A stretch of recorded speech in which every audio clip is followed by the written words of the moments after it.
Excelente, Padre Carlos. Muy bien. Gracias. Brillante, magnífico, claro. Un poquito estresante. Un poquito estresante. Muy bien, bueno. Pues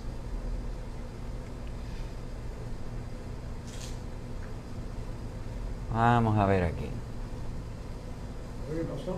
Yo no sé. Yo con estas cosas no sé qué pasa.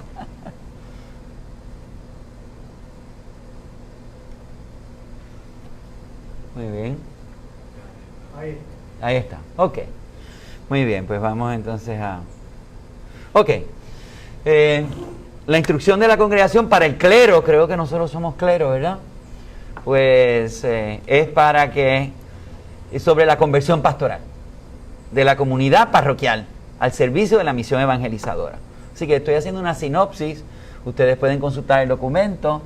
Sería interesante, ¿verdad?, que lo discutamos en sus parroquias con sus líderes laicos y demás, ¿no? Ok, introducción. Esta instrucción es como una especie de síntesis de todo lo que el Papa Francisco ha expresado sobre la pastoral parroquial. Pudiéramos decir que es una especie de testamento pastoral del actual pontífice. Juan Pablo II tuvo el suyo, ¿verdad? Tercio milenio ineunte. Novo milenio ineunte. Pues ahí es un poco, si tú quieres ver cuáles son las recetas que nos deja San Juan Pablo II para la pastoral, pues esas son. Pues esto yo creo que es lo del Papa actual, ¿verdad? En su primera parte habla del ver la realidad parroquial de estos tiempos. Luego aborda el juzgar, cómo responder a los nuevos desafíos, y finalmente aborda el actuar, ¿verdad? Creo que eso es un esquema que ya lo hemos visto en América Latina, ¿verdad? Ver, juzgar y actuar. Y pues eso pasa por la conversión de los ministros, de los laicos, y luego pues hacer posible en la reorganización de las diócesis para responder a las nuevas necesidades pastorales. Habla de muchas opciones que a nosotros no nos competen, ¿verdad? Más bien le competen a los obispos.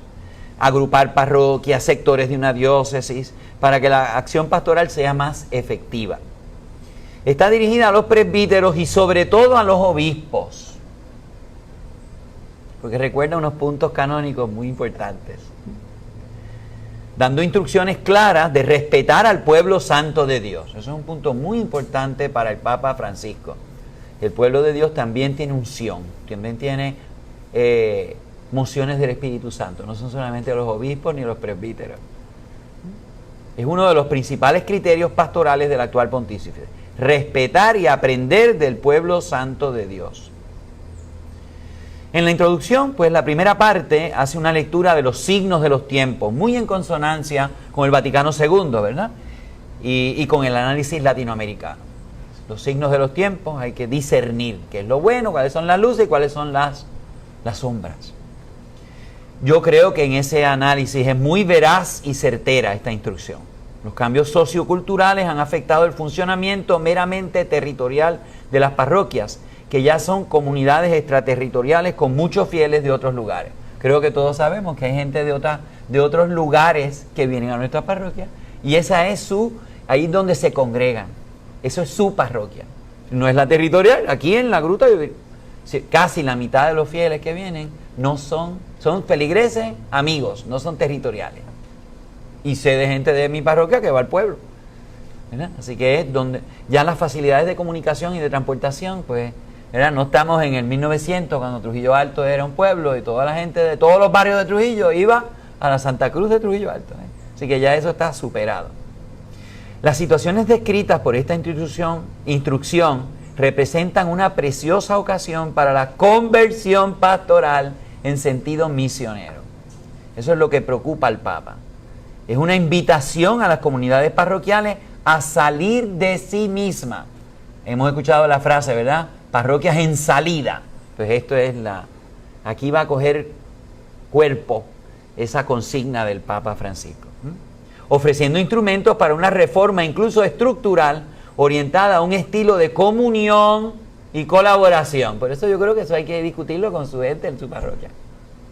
Porque aunque está dirigido a los obispos y a los sacerdotes, tiene unas implicaciones directas con los fieles. Yo estoy dando esto a los fieles de aquí, ya llevo 2 sesiones. de 1 hora y media dándoles esta instrucción.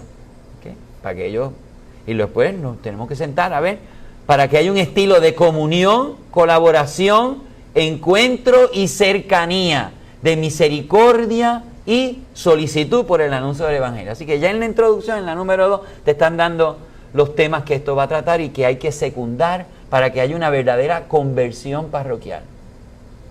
Comunión, colaboración, encuentro, cercanía, aunque estamos en distancias higiénicas y todo eso, ¿verdad? ¿Cómo la parroquia se va a hacer cercana a la gente cuando tenemos que guardar distancia? Bueno, encuentro, misericordia y empeño, solicitud por el anuncio del Evangelio. No podemos estar autopreservándonos, ¿verdad? Viviendo para nosotros mismos. Mientras yo pague las cuentas, estoy bien. No. Hay que estar en clave misionera. La conversión pastoral. Ese tema es de Aparecida.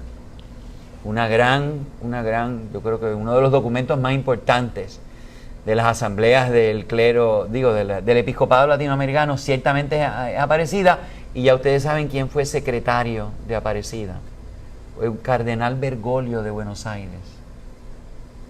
Conversión pastoral. Esa frase, ¿verdad? Fuerte. La configuración territorial de la parroquia hoy está llamada a confrontarse con una característica peculiar del mundo contemporáneo, en el cual la creciente movilidad y la cultura digital han dilatado los confines de la existencia. Por una parte, la vida de las personas se identifica cada vez menos con un contexto definido e inmutable. Yo soy del pueblo de Trujillo Alto, desenvolviéndose más bien en una aldea global y plural. Hay gente que puede que esté en Chile escuchando esta conferencia, otros en Florida y otros que no están aquí presentes, pero se están haciendo partícipes de lo que estamos aquí diciendo, ¿no? Esa es la aldea global y plural. Y la cultura digital ha modificado de manera irreversible la comprensión tanto del espacio como del lenguaje y el comportamiento de las personas, especialmente en las generaciones jóvenes. Por ello, el vínculo con el territorio, no, yo soy de allí, yo soy de ese barrio, tiende a ser menos perceptible. Los lugares de pertenencia se multiplican. Hay gente que vive en Twitter. Ese es su mundo donde ellos están tuiteando a todo el mundo, ¿verdad? Mandándole fotos, estoy haciendo esto. Y las relaciones interpersonales corren el riesgo de disolverse en el mundo virtual. Yo estaba dando una clase aquí, había 2 jóvenes que por no hablar se estaban comunicando, estaban sentados el uno al otro y estaban mandándose mensajes de texto. Sin compromiso ni responsabilidad hacia el propio contexto relacional. Es verdad que una característica de la parroquia es su radicación, allí donde cada uno vive cotidianamente. Sin embargo, especialmente hoy, el territorio ya no es solamente un espacio geográficamente delimitado, sino es el contexto donde cada uno desarrolla su propia vida, conformada por relaciones, servicios recíprocos y también por antiguas tradiciones. Este territorio existencial es donde se juega por completo el desafío de la iglesia en medio de la comunidad. Parece superada una pastoral que mantiene el campo de acción exclusivamente dentro de los límites territoriales de la parroquia, cuando a menudo son precisamente los parroquianos quienes ya no comprenden esta modalidad, que parece marcada por la nostalgia del pasado, más que inspirada por la audacia por el futuro. Así que, en resumen, hoy en día la pertenencia eclesial prescinde cada vez más del lugar donde los fieles han nacido o se han criado y se orienta más bien hacia una comunidad de adopción. Nuestros feligreses que no son territoriales, creo que todos aquí tenemos esa experiencia, ¿verdad? Así que está hablando de lo que estamos viviendo. La conversión pastoral es uno de los temas fundamentales en la nueva etapa evangelizadora, que hoy la iglesia está llamada a promover para que las comunidades cristianas sean centros que impulsen cada vez más el encuentro con Cristo. Así que hay que analizar si la parroquia es un lugar de encuentro con Cristo. Esa es la nueva evangelización. Por ello, el Santo Padre indica, si algo debe inquietarnos santamente y preocupar nuestra conciencia, es que tantos hermanos nuestros vivan sin la fuerza, sin la luz, sin el consuelo de la amistad con Jesucristo, sin una comunidad de fe que los contenga, sin un horizonte de sentido y de vida. Más que el temor a equivocarnos, espero que nos mueva el temor a encerrarnos en las estructuras que nos dan una falsa contención, en las normas que nos vuelven jueces implacables, en las costumbres donde nos sentimos tranquilos, mientras afuera hay una multitud hambrienta y Jesús nos repite sin cansarse, denles de comer. Sí, ahí está el Papa Francisco retratado. Pero no es él, es que nos dice, y ustedes no tienen inquietudes, porque están, ¿verdad? Tengo las viejitas de mi parroquia, ahí tenemos la misa, cada vez hay menos gente, pero aquí estamos y nos mantenemos, y chihichijay, hacemos los rosarios de cruz. Nos sentimos tranquilos por las costumbres. Nos encerramos en las estructuras mientras yo tenga para pagarme mi sueldo y reparar la iglesia. Me decía una feligres de otra parroquia, el padre se cree que como esta es una parroquia donde la mayor parte de la gente son viejitos, no se ha dado cuenta de todos los nuevos que se han mudado y que él no ha ido a buscarlos y que no se sienten identificados, aunque saben que la iglesia les queda 3 cuadras. Siguiendo en el tema de conversión pastoral, es urgente involucrar a todo el pueblo de Dios en el esfuerzo de acoger la invitación del Espíritu para rejuvenecer el rostro de la iglesia. Hay que incentivar y reorganizar el funcionamiento estructural y motivacional de los congregados en las parroquias. Así que hay que incentivar, reorganizar. A nosotros no nos toca la estructura, le toca al obispo y al consejo presbiteral. Motivar a los congregados en las parroquias. Esta instrucción es una invitación a las comunidades parroquiales a salir de sí mismas, ofreciendo instrumentos para reforma, orientadas a un estilo de comunión, vuelven otra vez los elementos, de colaboración, de encuentro, de cercanía, de misericordia, de solicitud por el anuncio del Evangelio. Para que el camino de la palabra continúe, para que se siga difundiendo el Evangelio, se requiere que en las comunidades cristianas se adopte una decidida opción misionera, capaz de transformarlo todo, para que las costumbres, los estilos, los horarios, el lenguaje y toda estructura eclesial se convierta en un cauce adecuado para la evangelización del mundo actual, más que para la autopreservación. Ese es el peligro que nos da la seguridad. Mientras yo mantenga las parroquitas y el edificio y la gente y las costumbres y las actividades que siempre hemos tenido, ya estamos. Estamos viviendo. Mientras hay menos bautismo, menos bodas, menos confirmaciones, menos jóvenes. La parroquia es una casa en medio de las casas. Así era. Es una definición antigua de lo que era, ¿verdad? En Roma pues estaban las casas de los cristianos, ¿verdad? Y ahí se reunía la comunidad. En la casa de fulano, a veces en las cartas de San Pablo dice, saluda a fulanito y todos los que se reúnen en su casa. Casa en medio de las casas. Y esta instrucción recoge pistas importantes de Aparecida, aunque no las menciona porque el Papa no quiere decir, ¿verdad? Estamos imponiendo cosas que de la iglesia latinoamericana en la iglesia universal, pero así como reconocíamos en la anterior experiencia, ¿verdad? Que la experiencia de los obispos americanos colaboró con la catolicidad de la iglesia en reconocer un derecho, pues lo mismo está pasando aquí, creo yo, en esta instrucción en específico. Hay que redescubrir la vocación de cada bautizado a ser discípulo de Jesús, misionero del Evangelio. ¿Cómo era Aparecida? Para que todos seamos discípulos misioneros. A la luz de los documentos del Vaticano II y del magisterio posterior. Hay que hacer de la evangelización el pivote de toda la acción pastoral, Y eso tiene que ser una exigencia prioritaria, preeminente y privilegiada. ¿Sí? Es un reto, un desafío serio. Desde su surgimiento, la parroquia se plantea como respuesta a una precisa exigencia pastoral. Así que el Papa no está diciendo que ese es el futuro de las parroquias, es que ese es el pasado. Acercar el Evangelio al pueblo a través del anuncio de la fe y de la celebración de los sacramentos.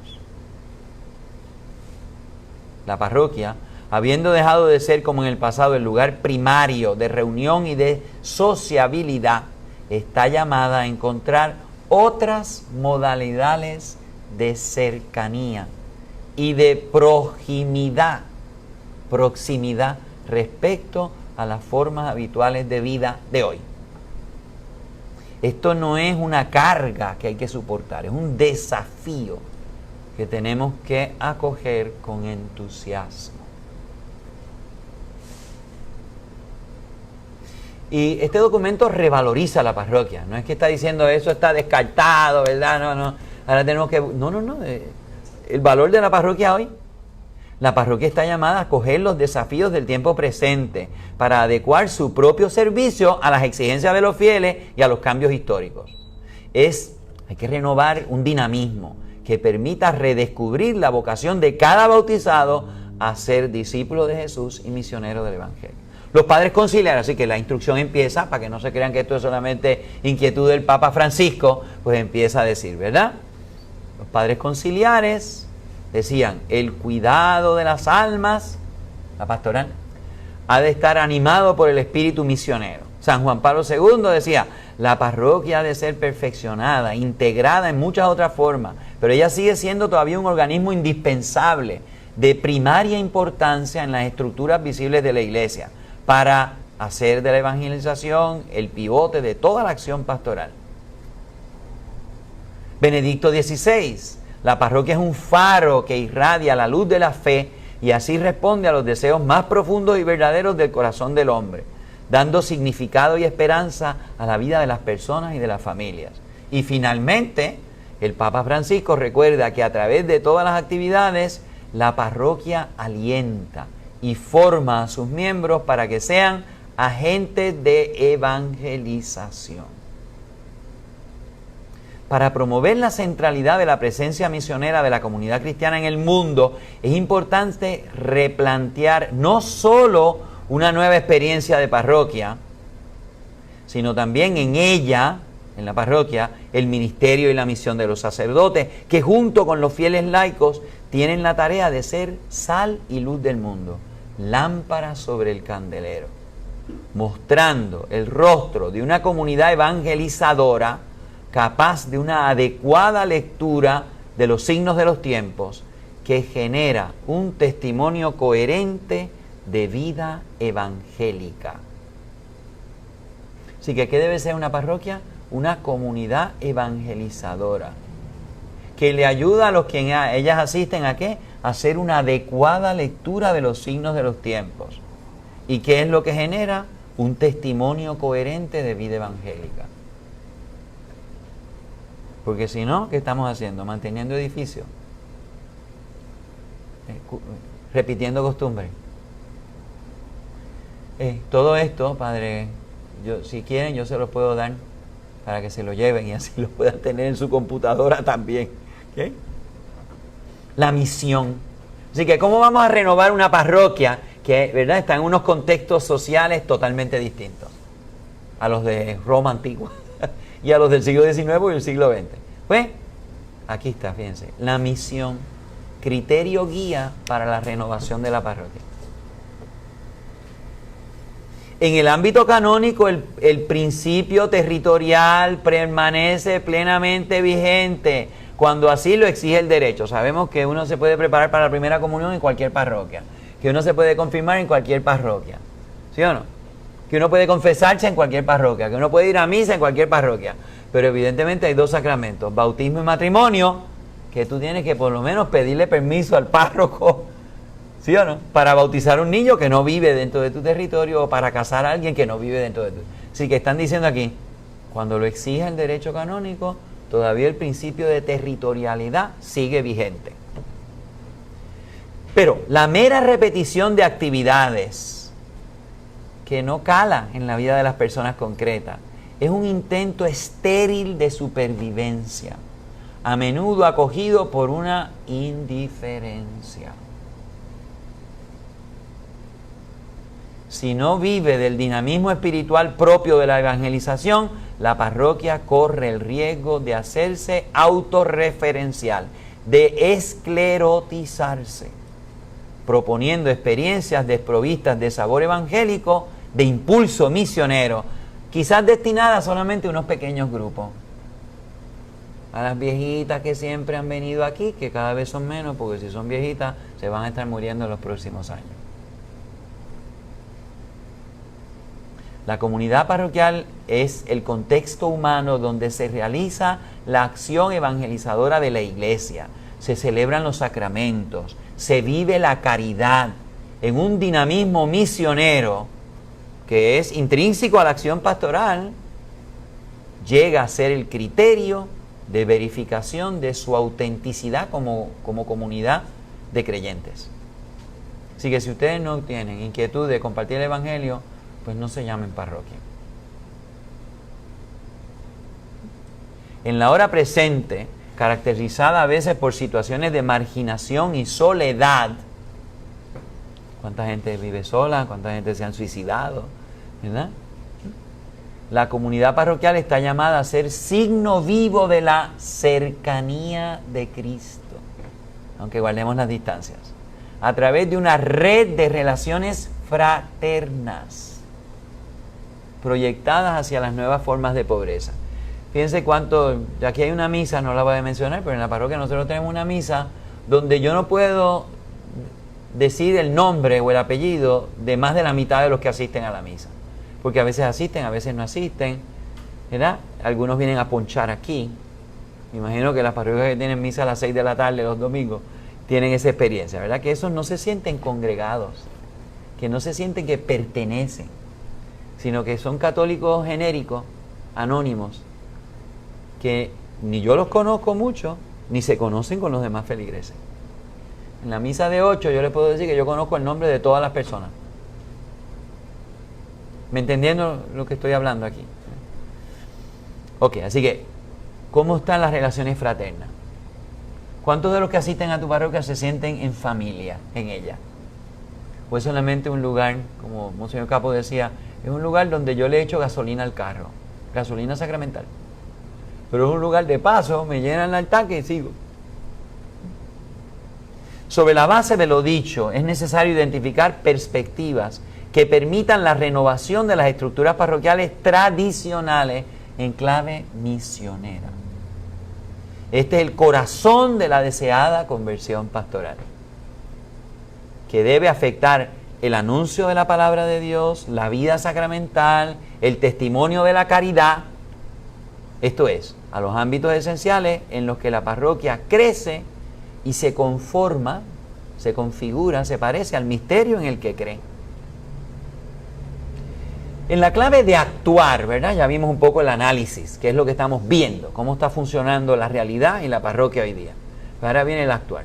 La parroquia tiene que educar la lectura y la meditación de la palabra de Dios a través de propuestas diversificadas de anuncio.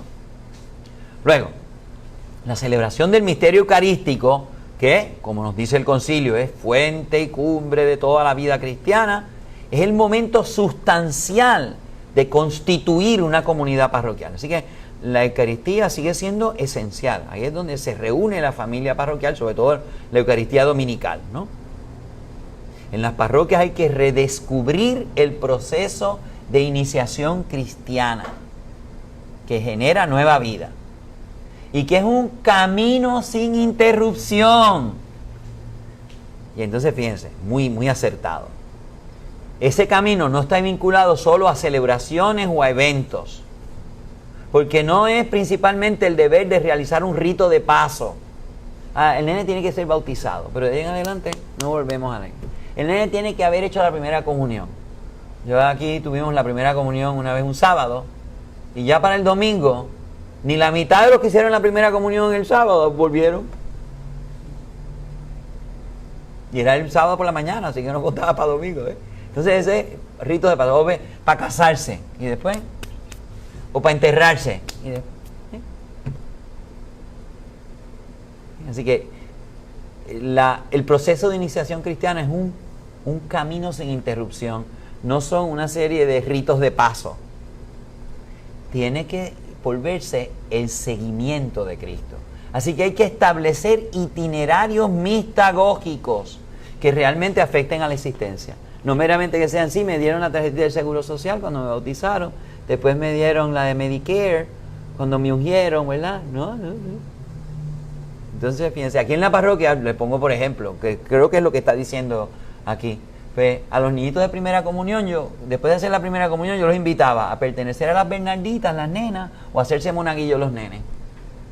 Y después de la confirmación, los invitaba a hacerse catequistas, para que la recepción de ese sacramento fuese ocasión de compromiso con la parroquia, de servicio, que no es cuestión de que se acabó allí, ¿verdad? Pues después de la confirmación, únanse al grupo de jóvenes.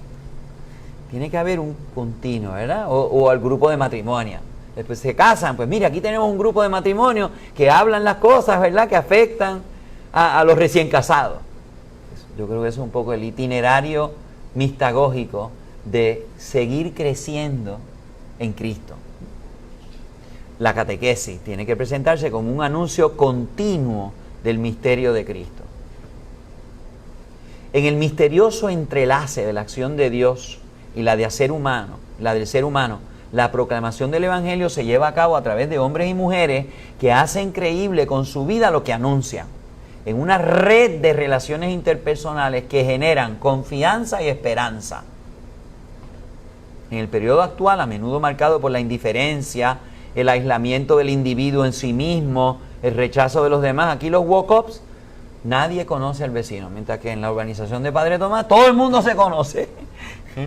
A él lo conocían cuando era chiquito y cuando se murió el vecino, pues claro, papotín. ¿Ves? Entonces esas son comunidades donde todo el mundo se conoce. Miramar, lo mismo, todo el mundo se conocía. Ese es el de la calle Unión, este es el de la calle Estado. Pero ahora que vivimos en nuestras burbujitas, ¿verdad? Que los vecinos. Yo conozco personas que han vivido 7 años en un apartamentito al lado del otro y no saben el nombre de los vecinos. Así que el redescubrimiento de la fraternidad es fundamental, ya que la evangelización está estrechamente vinculada a la calidad de las relaciones humanas. La parroquia es una comunidad de comunidades donde todos se complementan. De hecho, la instrucción, miren, nos da como una nueva definición. ¿La parroquia qué es?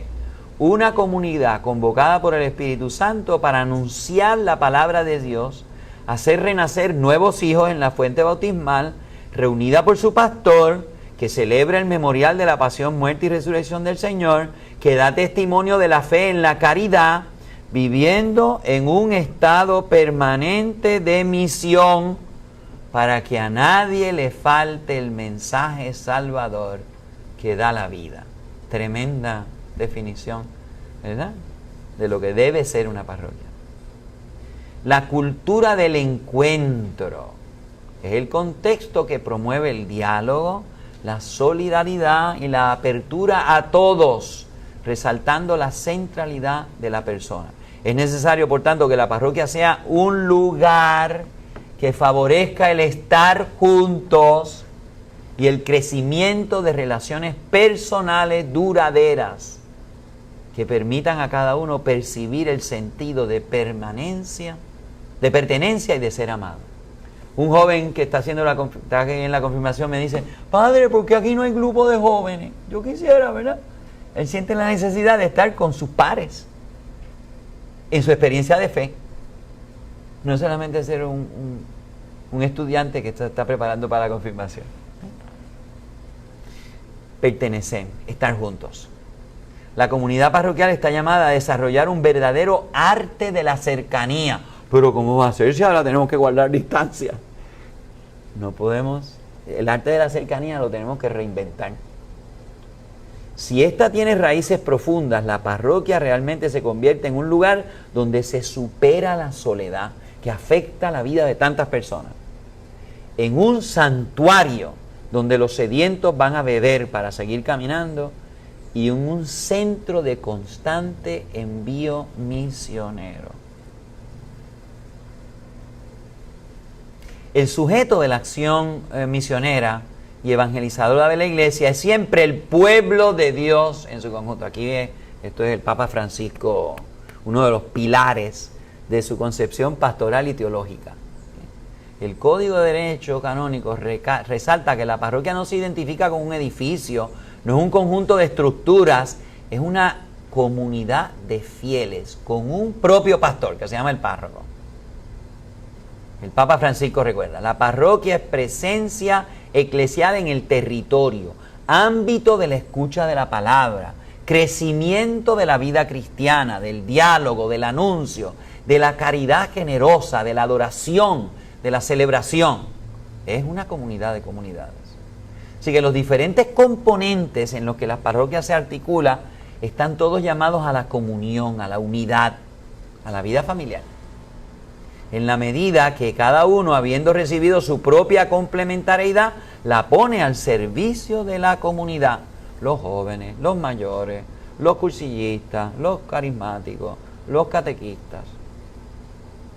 La parroquia no es una estructura caduca, tiene una gran plasticidad y puede tomar formas muy diversas que requieren la docilidad y la creatividad misionera del pastor y de la comunidad. Así que la comunidad también tiene creatividad misionera porque participa del Espíritu Santo, no es solamente nosotros los ordenados. No es la única institución evangelizadora. En Puerto Rico, ¿verdad, Padre Tomás? Los movimientos han aportado muchísimo a la vida de las parroquias, ¿verdad? Si yo me pongo a pensar cuántos de las personas activas en mi parroquia, comprometidas, han pasado por cursillos y Juan 23, pues ya yo sé, ¿verdad?, que no es porque tuvieron una experiencia parroquial, sino porque tuvieron una experiencia con un movimiento, de un encuentro más cercano con Cristo, ¿no? O carismáticos o lo que sea. Así que, por eso, no es la única institución evangelizadora, pero si es capaz de reformarse y de adaptarse continuamente, seguirá siendo la misma iglesia que vive entre las casas de sus hijos y de sus hijas. Pero esto supone que estén realmente en contacto con los hogares, con la vida del pueblo, y que no se convierta en una prolija estructura separada de la gente, en un grupo de selectos que se miran a sí mismos. Y ustedes saben que las parroquias a veces, pues aquí somos todos del camino. Y los que no son, pues... Entonces no puede ser un grupo selecto, que se miran a sí mismos. Tenemos que reconocer que el llamado a la revisión y renovación de las parroquias no ha dado suficientes frutos, en orden a que estén todavía más cerca de la gente, que sean ámbitos de viva comunión y participación, y que se orienten completamente a la misión. Y entonces el documento hace una comparación muy curiosa que a mí me estuvo muy certera porque esto es una parroquia santuario. Esta comenzó como un santuario y se volvió una parroquia. Se puede decir que el santuario reúne el conjunto de características y de servicios que análogamente también una parroquia debe tener. ¿Y qué es un santuario?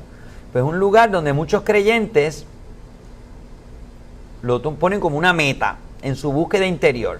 Un lugar donde se encuentran con el rostro de Cristo misericordioso, con una iglesia acogedora. La parroquia como santuario abierto a todos y llamada a llegar a todos sin excepción, recuerda que los pobres y los excluidos siempre deben tener un lugar privilegiado en el corazón de la iglesia. Los que viven en el caserío o en los caseríos de nuestra parroquia se sienten acogidos en nuestra parroquia. Conozco una parroquia, y creo que algunos de ustedes la conocen también, que la tuvieron que subdividir porque había un caserío que nunca iban a la parroquia donde estaba el seminario, ¿verdad? Y por eso tuvieron que crear una parroquia de caserío, porque los de allí no se identificaban con la parroquia madre, ¿no? Santa Teresita y Lloren Torres, ¿no? La Sagrada Familia, ¿no? A menudo la comunidad parroquial es el primer lugar de encuentro humano y personal de los pobres con el rostro de la iglesia.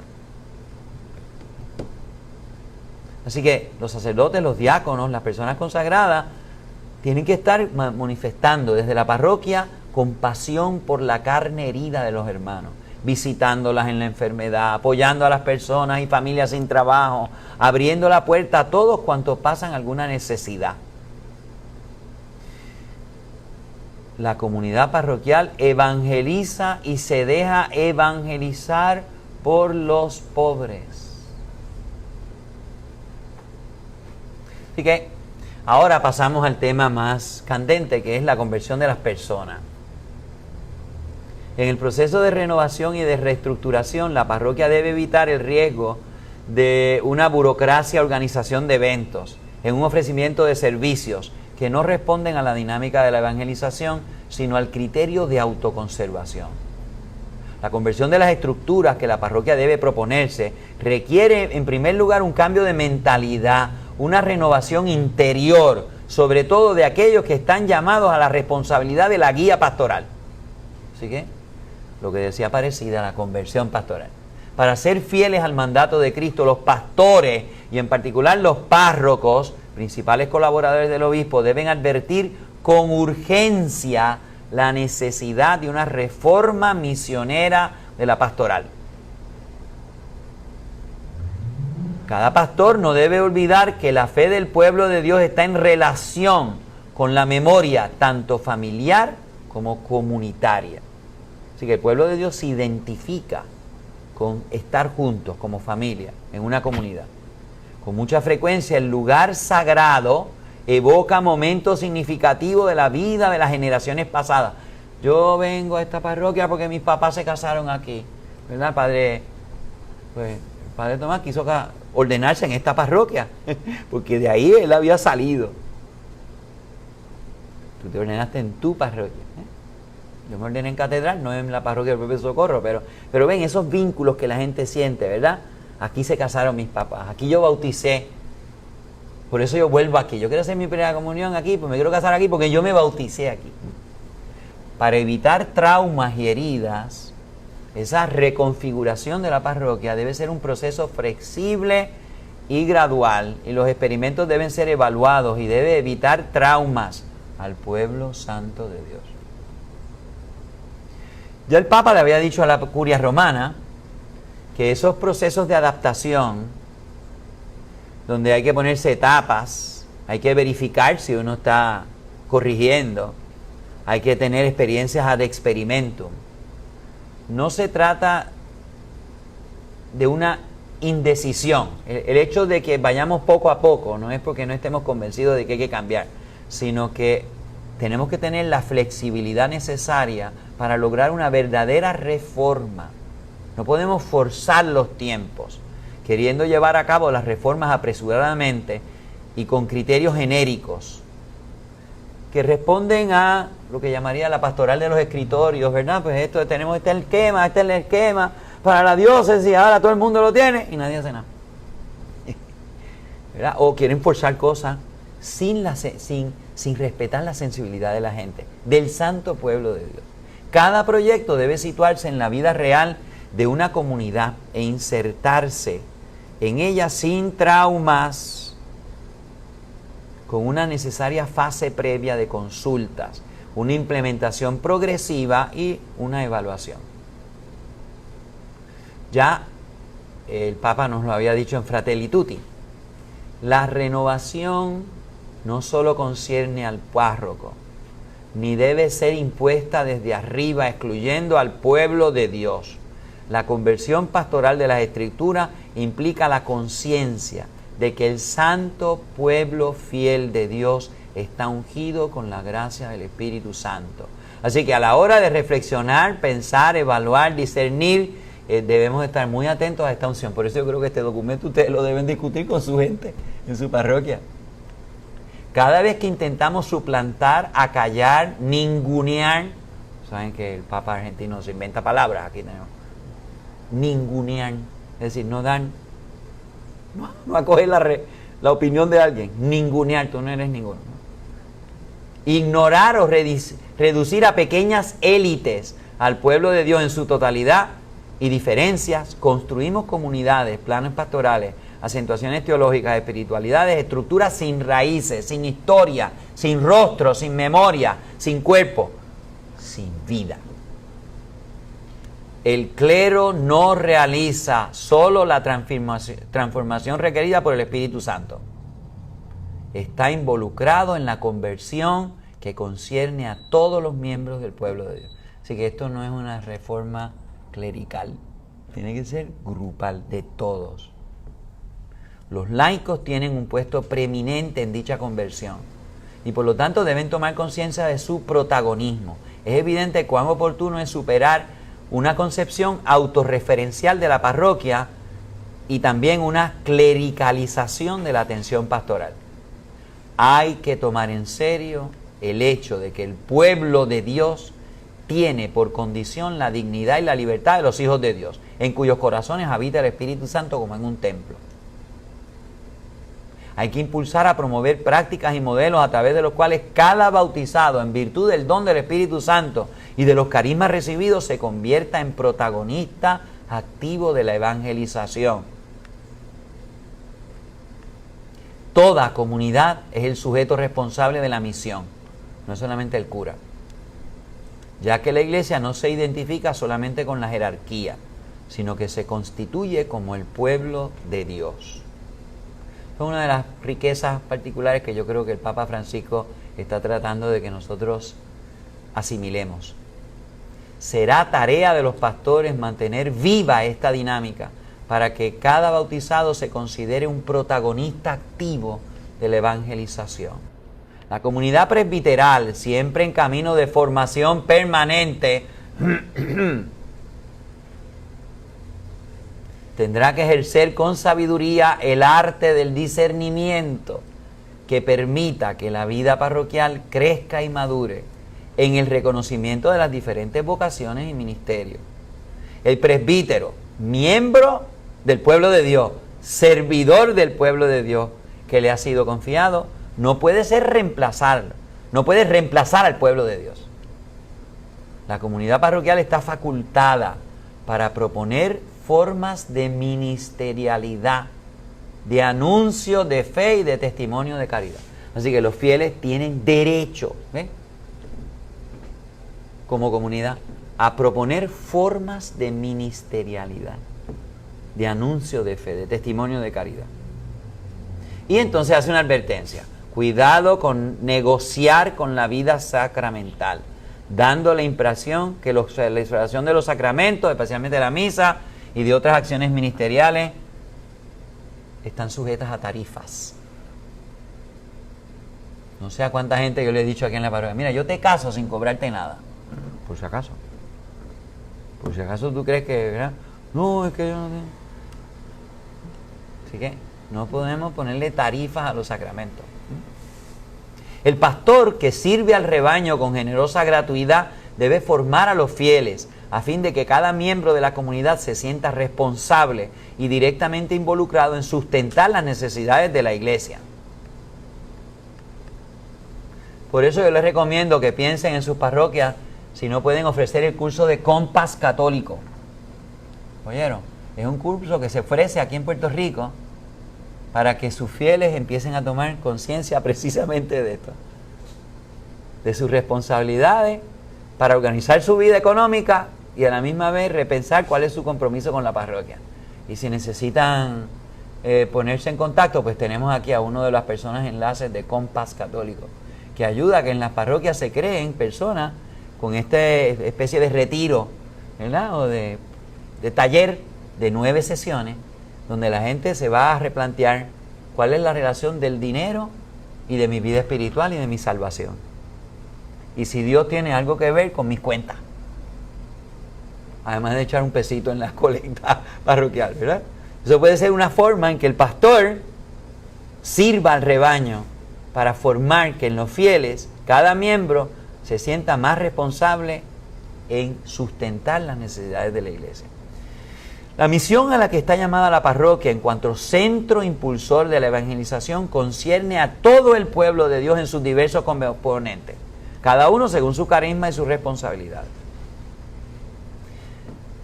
Esta es la primera parte de la instrucción, que yo creo que es diríamos, la programática, la más teológica. Ahora entramos en la parte más canónica de la instrucción. Y aquí pues dicen, ¿verdad?, que el obispo puede reestructurar la diócesis con una misión más evangelizadora en vez de territorialmente estable, por así decir. Eso es lo que entramos aquí. La normativa canónica destaca la necesidad de identificar distintas partes territoriales dentro de cada diócesis. Creo que la diócesis de Humacao la crearon para hacerle una diócesis misionera, ¿no? Para eso fue que crearon esa diócesis. Eso fue lo que yo tengo entendido, ¿verdad? Que se creó no para hacer otra diócesis, sino vamos a hacer esta diócesis porque entendieron que ese sector de nuestra isla estaba muy menos católico que otros, ¿no? Y había que hacerle una diócesis misionera. Eso es lo que están hablando. Así que hay que reagrupar en realidades intermedias entre la diócesis y la parroquia. Decanatos que sean específicamente misioneros, porque en esa sección pues hay unos problemas comunes, ¿verdad?, que los párrocos se debieran poner de acuerdo para atender las necesidades de esa región, por así decir. Aquí esto está dirigido a todas las parroquias del mundo, así que imagínense, Brasil, Perú. Así que quizás nosotros no creamos, ¿verdad?, que eso sea necesario en la arquidiócesis, pero nada. Pero fíjense, para erigir ciertas parroquias se debe tener en cuenta la homogeneidad de la población, sus costumbres, las características comunes del territorio, facilitar la relación de cercanía entre los párrocos. Antes de proceder a la erección de agrupación de parroquias, el obispo ha de consultar necesariamente al Consejo Presbiteral. La agrupación, ahora la estamos llamando, se hermanaron las parroquias, ¿verdad, Padre? Así que en nuestra diócesis estamos viendo que en vez de cerrar una parroquia, pues se hermanan las parroquias. Se conservan las dos parroquias, pero se le pone un párroco. Pues, de acuerdo con el ordenamiento canónico, al establecer cualquier tipo de agrupación de parroquias vecinas, se deben respetar los elementos esenciales establecidos por el derecho universal para la persona jurídica de la parroquia, que no son dispensables por el obispo. Así que incluso cuando se agrupan parroquias, el obispo se tiene que recordar que la persona jurídica de la parroquia tiene unos derechos propios que el obispo no puede dispensar.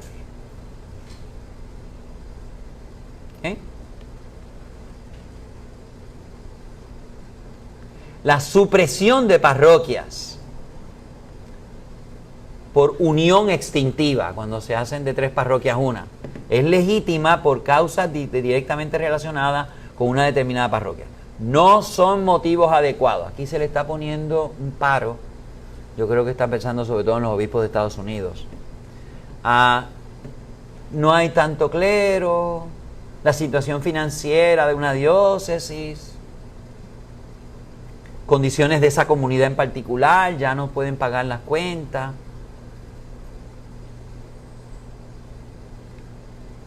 Para fundir parroquias o eliminar parroquias se requiere otras cosas, no solamente principios o teoría.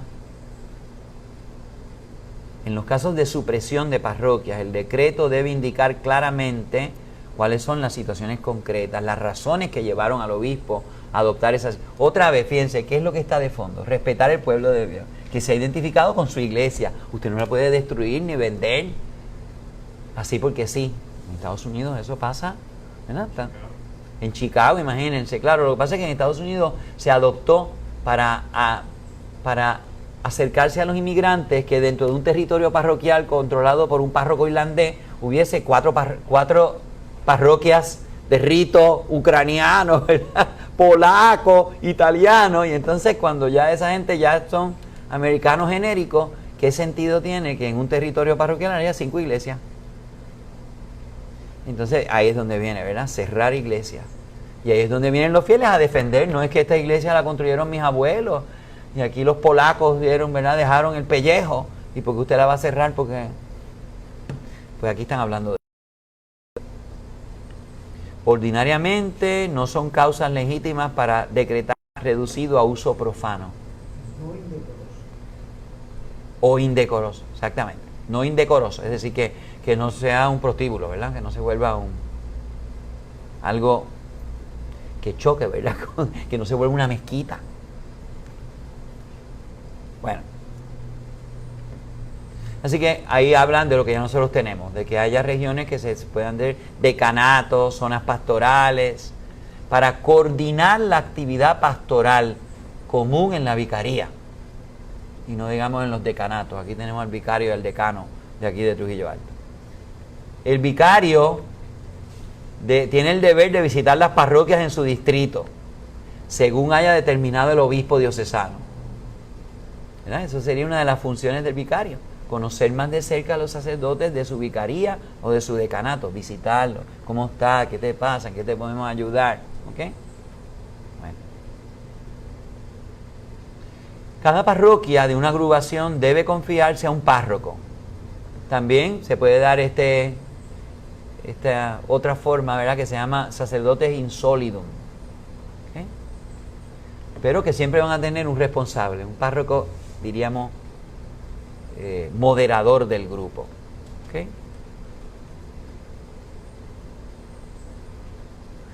También, aunque no se reúnan todas las parroquias y sigan permaneciendo individuales, se podía asignar un sacerdote a que atienda la catequesis en todas ellas, o la pastoral juvenil de todas ellas, o la pastoral familiar de todas ellas. Entonces habla de lo que es ordinario para una parroquia y de lo que es extraordinario. El párroco y los demás presbíteros en comunión con el obispo son una referencia fundamental para la comunidad parroquial, por la tarea de pastores que le corresponde. El párroco y el presbiterio, cultivando la vida común y la fraternidad sacerdotal, celebran la vida sacramental para y junto a la comunidad, y están llamados a organizar la parroquia de modo que sea un signo eficaz de comunión. Así que una de las misiones del párroco es hacer comunión entre los distintos elementos y hacer comunión con las parroquias vecinas y hacer comunión con la diócesis y con la Iglesia Universal. En relación con la presencia y la misión de los presbíteros en la comunidad parroquial, merece una mención especial la vida común, recomendada con el canon 280, aunque eso no es obligatorio para el clero secular. Debe recordarse el valor fundamental del espíritu de comunión, la oración y la acción pastoral común de los clérigos, en orden a un testimonio efectivo de fraternidad sacramental y a una acción evangelizadora más eficaz. Pues si tenemos un Vía Crucis, que se reúnan todas las parroquias de Trujillo Alto para participar en el Vía Crucis, que se procuren los curas. A veces pasa un año y no sabemos que hay un párroco nuevo al lado de nosotros. No nos lo presentaron, no nos lo dieron, ¿verdad? No, yo no fui a visitarlo y él no me vino a visitar a mí. Pues ese es un poquito un fallo, ¿verdad? De esa fraternidad que se nos está hablando aquí. Que siempre la iglesia ha considerado que es bien importante para la vida del sacerdote. Cuando el presbiterio experimenta la vida comunitaria, su identidad sacerdotal se fortalece. Sus preocupaciones materiales disminuyen. Cuando un cura está pasando dificultades económicas. La tentación del individualismo da paso a la profundidad de la relación personal.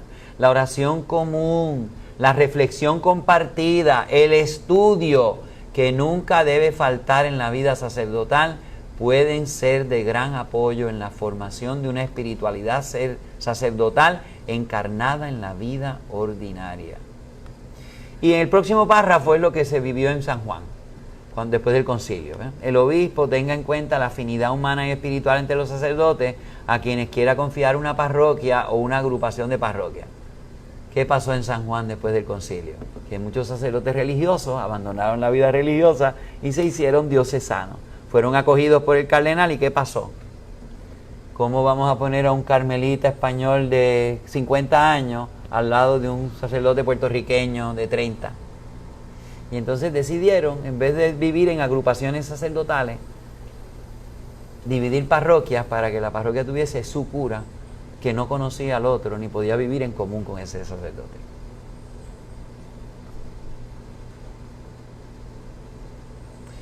Interesante, Padre Tomás, el número 65. Puede suceder que algún sacerdote regrese a vivir con su familia de origen, el primer lugar de formación humana y del descubrimiento vocacional. En esta acomodación se revela como un aporte positivo para la vida cotidiana del sacerdote, en el sentido de que le garantiza un ambiente doméstico sereno y estable, sobre todo cuando los padres están aún vivos.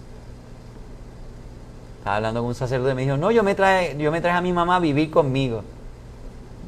En vez de mudarse, pues se la trajo a vivir. Es más, hablando con un obispo auxiliar que me dijo eso. Yo le pregunté, ¿se siente solo? Me dijo, no, yo me traje a mi mamá a vivir conmigo con lo de la pandemia. Pues muy bien. Pero deberá evitarse que en estas relaciones familiares sean vividas por el sacerdote con dependencia interior y menor disponibilidad para el ministerio a tiempo completo. Es decir, que el sacerdote entonces no se vuelva, mi vida está centrada en mi familia en vez de en la parroquia. No es una alternativa excluyente, es más bien un complemento de la relación con la familia presbiteral y la comunidad de fieles laicos. Lo interesante es que el documento entre en ese detalle, ¿no? Que nosotros lo estamos viendo, yo lo he vivido y creo que algunos de nosotros también lo hemos vivido, ¿verdad? Así que eso lo contempla la Iglesia como una posibilidad, haciendo la advertencia, que el sacerdote entonces no se ponga a vivir más como un hijo que como el pastor de la parroquia, ¿no? El oficio de párroco comporta la plena cura de almas. Para que un fiel sea designado válidamente párroco, debe haber recibido el orden del presbiterado.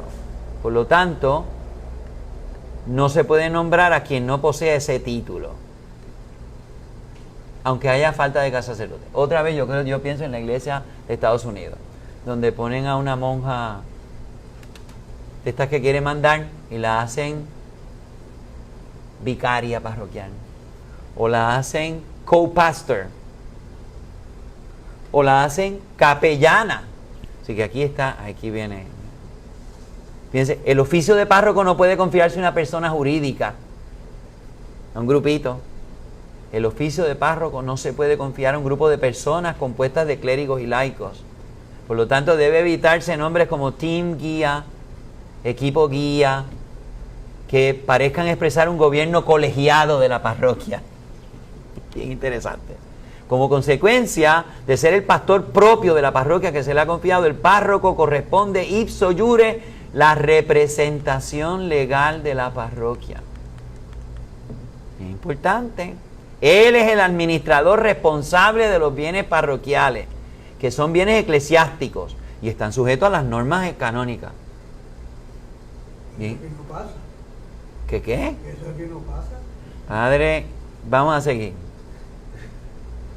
Como afirma el Concilio Vaticano II, cada párroco ha de tener en su parroquia la estabilidad que exija el bien de las almas. Estabilidad sacerdotal en bien de las almas. Vuelve otra vez el pueblo de Dios. Como principio general, se requiere que el párroco sea nombrado a tiempo indeterminado. Como principio general. Sin embargo, el obispo puede nombrar párrocos a tiempo determinado si así lo ha establecido por decreto la conferencia episcopal. Yo estoy en eso, no sé si...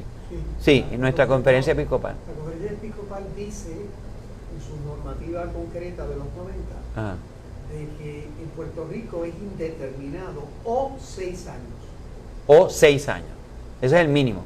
Pues aquí dice, fíjense que es conveniente que las conferencias episcopales no establezcan un tiempo demasiado breve, inferior a 5 años, para un nombramiento por tiempo determinado. Así que nosotros estamos en ley. La conferencia episcopal está en ley, en sus leyes. ¿Vieron?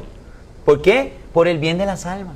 Es que tú no puedes tener una comunidad que se sienta bien, que le cambien el párroco cada año o cada 2 años. ¿Entendimos? Yo creo que esto es bien importante lo que se está diciendo. En todo caso, los párrocos, incluso si son nombrados por un tiempo indeterminado o antes de la expiración del tiempo determinado, deben estar disponibles para ser eventualmente transferidos a otra parroquia, a otro oficio, cuando el bien de las almas o la necesidad o la vitalidad de la iglesia lo requiere. Es útil recordar que el párroco está al servicio de la parroquia, no al revés. La parroquia no está al servicio del párroco. Muy importante. Sí, esta es mi parroquia. Ordinariamente, donde sea posible, es bueno que el párroco tenga la cura pastoral de una sola parroquia, aunque se le puede confiar a un párroco la cura de varias parroquias cercanas.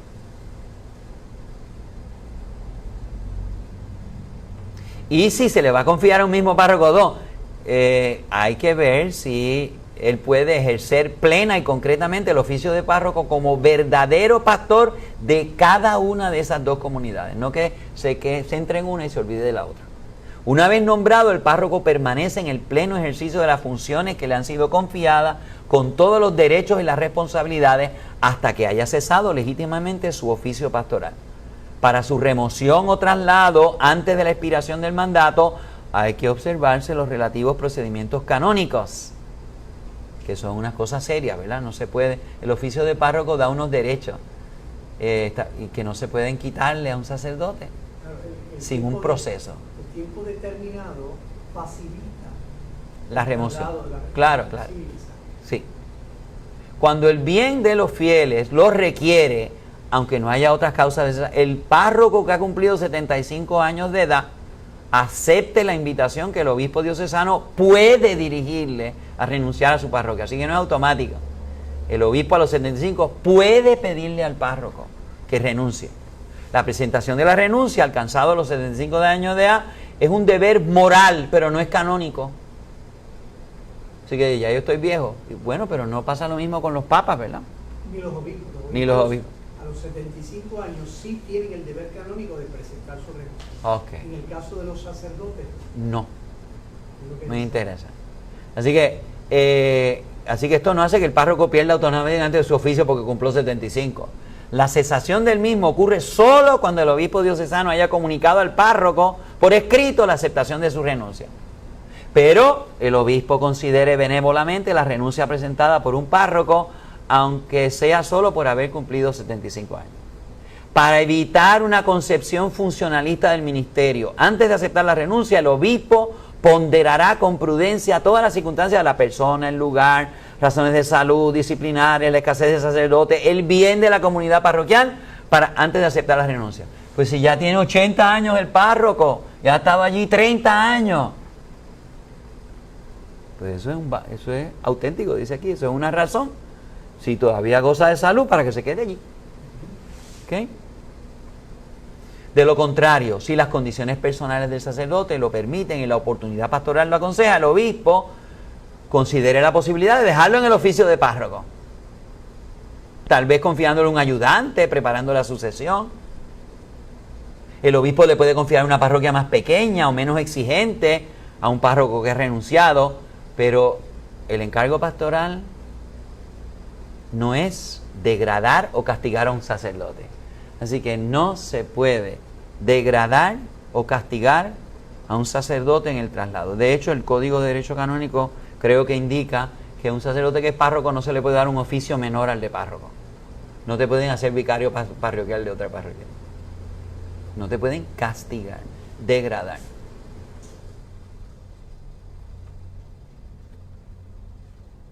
Cuando no sea posible proceder inmediatamente al nombramiento de un párroco, viene en la figura de administrador parroquial. Esto es un oficio esencialmente transitorio, mientras se espera el nombramiento de un nuevo párroco. Por esta razón es legítimo que el obispo diocesano nombre un administrador parroquial y lo deje en ese encargo por un... Es ilegítimo que el obispo haga nombramientos de administradores parroquial superior a un año, o que sean de modo estable, evitando proveer el nombramiento de párroco. Así que aquí se les recuerda, eso es en las leyes canónicas, aquí no están haciendo nada nuevo, están recordándole al obispo que la figura de administrador parroquial es transitoria y que lo transitorio no se puede volver ordinario, que no debe ser por un nombramiento mayor a 1 año. Dicha solución es adoptada a menudo, es el documento el que está hablando, no soy yo, para eludir las condiciones del derecho relativas al principio de la estabilidad del párroco, lo que constituye una violación de ese principio, que daña la misión del presbítero interesado, así como a la comunidad misma. Que al tener las condiciones de incertidumbre sobre la presencia de un pastor, no podrá programar planes de evangelización de largo alcance y tendrá que limitarse a un cuidado pastoral de conservación. Así que aquí están hablando del peligro de los nombramientos de administradores parroquiales más de 1 año, porque eso le hace daño a la comunidad parroquial y también le hace daño al sacerdote. ¿Okay? Bueno, estas encomiendas insólidum, eso no lo tenemos en la arquidiócesis, hasta donde yo. Solamente María Madre de la Misericordia, ¿verdad? Estuvo, pero ya no está, ¿verdad? Cuando Monseñor Capoy, Padre Guizo y demás sacerdotes, pues hicieron. Pero esa figura no se ha usado. Vicario parroquial. Pues se le puede encargar de un sector específico, jóvenes, ancianos, enfermos, asociaciones, cofradías, formación, catequesis. Y sí, un vicario parroquial puede trabajar en varias parroquias, confiadas a diversos párrocos. Pero en el decreto de nombramiento se le debe decir, esto es lo que hay. ¿Ok? ¿Y quién va a sustentarlo y dónde va a vivir? Los diáconos, colaboradores del obispo y de los presbíteros, en la única misión evangelizadora, servir al pueblo de Dios en la diaconía de la liturgia, de la palabra y de la caridad. Ahí están los 3. Pero aquí hace una serie de advertencias. Hay que tener cuidado, no ver a los diáconos como medio curas o medio laicos. Tampoco es buena la imagen del diácono como una especie de intermediario entre los fieles y los pastores. Ni a la mitad de camino entre curas y laicos. Ni a la mitad de camino entre los pastores y los fieles. Y habla de 2 tentaciones de los diáconos. El peligro de clericalismo, el diácono demasiado clerical, o el funcionalismo. Es una ayuda que tiene el sacerdote para esto o lo otro. El diácono tiene una vocación familiar que llama al servicio. El diácono es el custodio del servicio en la iglesia. El servicio de la palabra, el servicio del altar y el servicio a los pobres. Así que el diácono, ya dijo Pablo VI al restablecer el diaconado permanente, por órdenes del Vaticano II, en el anuncio de la palabra de Dios, en el ministerio de los sacramentos y en el ejercicio de la caridad. ¿Okay?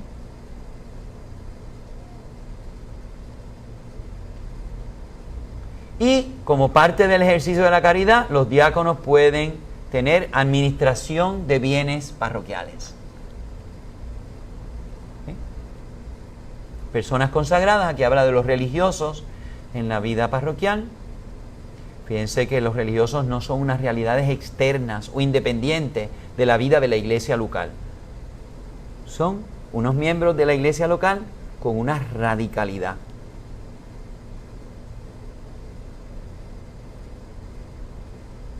Los laicos.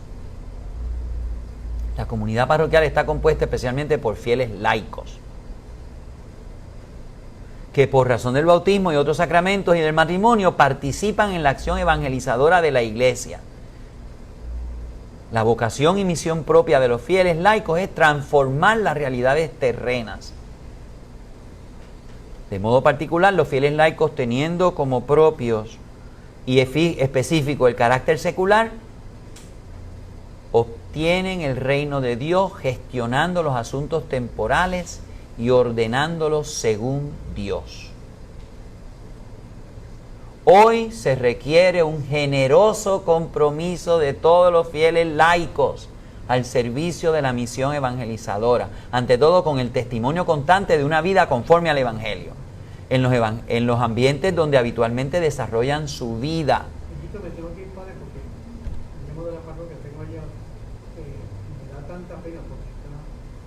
pero esto se va a quedar grabado, Va a quedar grabado. Lo que no te vas a poder llevar grabado es el sándwich. Exacto. Pero envíe una foto para... No, yo te lo mando, yo te doy un home delivery, busco a Pizza Hut. Gracias. Así que, cuando hay escasez de cura, entonces vienen los nombramientos de laicos y religiosos, ¿verdad? Estos son en situaciones extremas. En Puerto Rico yo creo que no hemos llegado a eso, ¿no? Así que... Pero todos siempre van a estar coordinados por un sacerdote, que es el que va a tener el oficio de párroco. Así que aunque hay un equipo de laicos y de religiosas que estén un poco atendiendo la parroquia, siempre tiene que haber un párroco. Muy interesante eso que dice aquí, ¿no? Otra vez yo pienso en algunas situaciones en Estados Unidos, ¿verdad? Donde para congraciarse con la monjita esta súper, pues entonces ella es la jefa, ¿verdad? Y entonces no le responde nada más que al obispo, si acaso, ¿verdad? Así que yo creo que están abordando esta situación. Estas son situaciones extraordinarias que requieren preparar adecuadamente al pueblo de Dios. Y son solamente por tiempo, no es indefinidamente, ¿ok? Así que por falta de sacerdote, no es para promover el laicado, ni para hacer que las monjitas se sientan co-pastors y ya estén dando... Si yo hago lo mismo con un cura, excepto celebrar misa, lo único que me falta es que me nombren cura, ¿ves? Así que gobernar, dirigir, moderar la parroquia solo compete al sacerdote. ¿Okay? Incluso si hay grupitos que van a encargarse, que sean diáconos. Así que, si fuera el caso, se preferirá a uno o más diáconos, a personas consagradas y a laicos. ¿Okay? El moderador de ese equipo, de modo exclusivo, tiene la potestad y las facultades propias del párroco. Los otros fieles tienen una participación en el ejercicio de la cura pastoral de la parroquia, aunque sean los que están allí todos los días. Muy interesante, aquí se está tratando de clarificar un punto, ¿verdad? Muy importante. ¿Okay?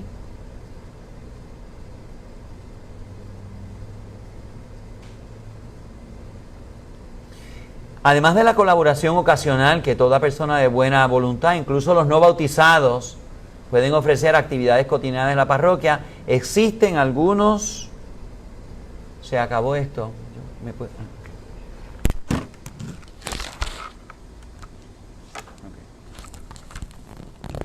Existen algunos encargos estables donde los fieles acogen la responsabilidad de un servicio en la comunidad parroquial. Catequistas, ministros, educadores, ¿okay? Los que visitan los enfermos. Pero cuidado con la terminología, a las funciones que ejerzan estos laicos. Hay una diferencia esencial entre el sacerdocio común y el sacerdocio ministerial. Así que no se puede llamar a laicos párrocos, copárrocos, pastores, capellanes, moderadores. Estos son títulos reservados a los sacerdotes. En relación con los fieles y los diáconos recién mencionados, resulta igualmente ilegítimas y no conformes a su identidad vocacional expresiones como encomendar la cura pastoral de una parroquia a laicos. Más apropiada es denominar diácono cooperador. Y para los laicos, coordinador de la catequesis, coordinador de los ministros de la comunión, ¿verdad? Asesor pastoral, encargado, pero no copárroco. Los fieles laicos pueden ser instituidos lectores y acólitos en forma estable. Pero por eso un fiel no ordenado puede asumir la denominación de ministro extraordinario de la comunión, por ejemplo. Estos fieles laicos deben estar en plena comunión con la Iglesia Católica, deben haber recibido la formación adecuada para la función que están llamados a realizar y tener una conducta personal y pastoral ejemplar que les dé una autoridad moral para llevar a cabo el servicio.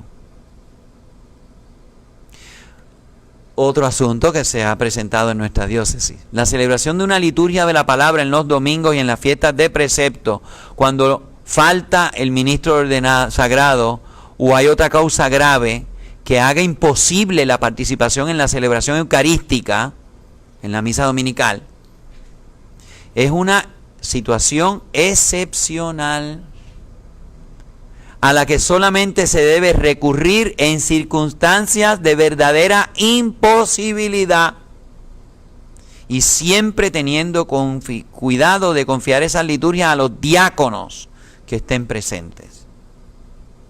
Así que cuando no se puede celebrar misa en una dominical, están hablando de las misas dominicales en particular, ¿no?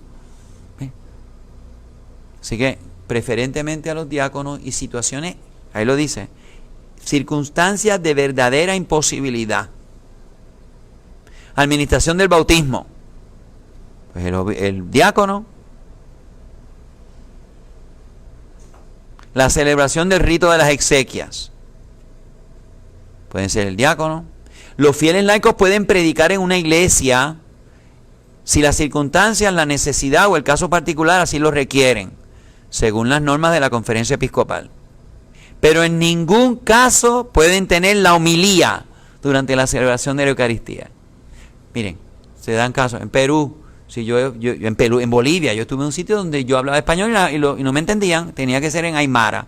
Pues, ¿qué yo voy a hacer? Entonces, un diácono o un laico puede estar, ¿verdad? Mire, yo le voy a decir esto, usted tradúzcalo, ¿verdad? O usted enséñeles esto, ¿verdad? Pero en ningún caso pueden tener la homilía durante la celebración de la misa. Y en situaciones muy especiales, ¿verdad? Con el voto favorable de la Conferencia Episcopal y el permiso de la Santa Sede,